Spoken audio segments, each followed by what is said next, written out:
Hey everybody, I got a new gun and I'd figured I'd show it to you and show you what I'm doing with it. This is the Kel Tec P-11 in blued finish. It's 9mm, it holds 10 plus 1, so you get a total of 11. It's 14 ounces unloaded, it weighs 22.0 ounces loaded with 11 rounds in it. Now, if you watch any of my previous videos, you'll notice that I carry a Walther PPK normally.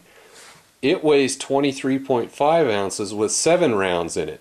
So you get 11 9mm rounds at 1.5 ounces less.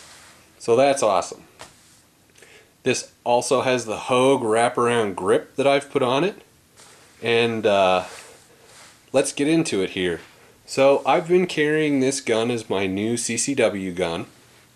Like I said, it's the Kel Tec P-11. I've been carrying it in this Elite Tactical holster. It works pretty good. The holster itself is pretty tight. You can see the gun isn't loose in it, and I'm not holding it in there. I'll even hold it by these edges. So it's pretty good. And just to let you know, it is unloaded. Alright, so I did a couple things to this gun. First of all, I added the Hogue grip to it. That really helped it out in my opinion. The second thing was dealing with Kel Tec's tight trigger. I own the P32 and I like the P32, but for something I was going to shoot more and for the price, I went ahead and modified this gun. You can find this gun for between $240 and $260 probably. And here's some of the modifications I did. First off, to loosen up the trigger, and I'm grabbing my pointer here, you'll notice that that trigger bar in there, that looks almost like stainless steel. Well, it was black, or blued I should say. Well, I took some flits and I polished both sides of that, and I put some Teflon paste in there. And boy, I tell you, this trigger, it sure is loose with that in there. Now, it still has all that tough springage to it, but that sure smoothened things out. The other thing I did that you'll notice here was I did a trigger shoe installation on here. And I actually did the permanent trigger shoe installation. You can find the instructions at ktog.org. So, and I'll just go over it briefly here. To do the trigger modification that I did, you knock this pin, and this pin out using a punch. And obviously you've got the gun field stripped when you do this. That lets you pull the whole trigger assembly out, as well as gives you access to this trigger bar. So you can polish that if you choose to. Alright, so after you have all those pins knocked out, and you have the trigger assembly pulled out, be careful with it, because if you touch things on the sides just wrong, that trigger bar is going to pop off. So here's what I did. After you get all that stuff out,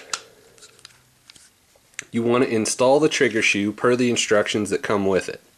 And after you get a good place that you are satisfied with it on the trigger, go ahead and tighten up the screws so it gets marked. So the next thing you want to do, and I'm just showing you here, is you want to score the frame where that trigger shoe fits. And to get a permanent installation, you want to be able to remove the trigger assembly with the shoe on it. So you'll need some sort of small file. Now, a Dremel would probably melt the plastic on this. I tried a knife, and a knife, unfortunately, this is some pretty strong plastic that they've made the frame out of. A knife wasn't cutting it. So I ended up having to use a hand file, which was just fine.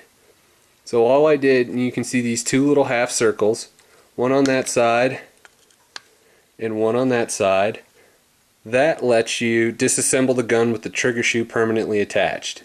And to do that, all I did was epoxy it in place with some plastic epoxy.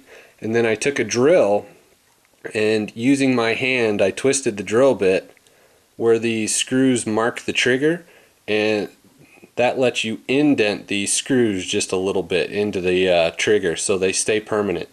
and I went ahead and I used some blue Loctite on them, so this thing's never coming off.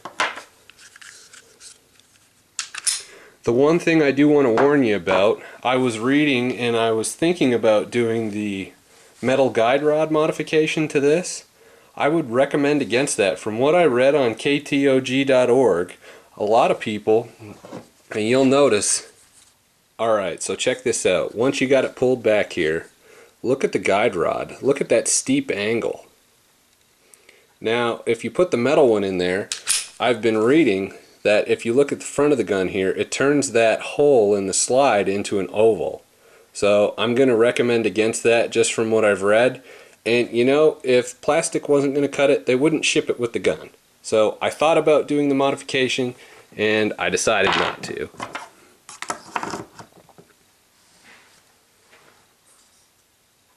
So basically I'm just trying something new. I want it to hold more rounds. For me, this is a pretty straight shooter. I haven't had any problems with it yet. I haven't had any jams. I've had it out to the range twice now and I've got about 150 rounds through it. You know, the perceived trigger pull with that trigger bar polishing and the trigger shoe installation, what a difference. It's very, very smooth and it still has that long drag of a Kel Tec trigger, but I don't think you can fix that. But anyway, I figured I'd just show you what I'm up to and show you my new carry gun. So thanks for watching and have a good day.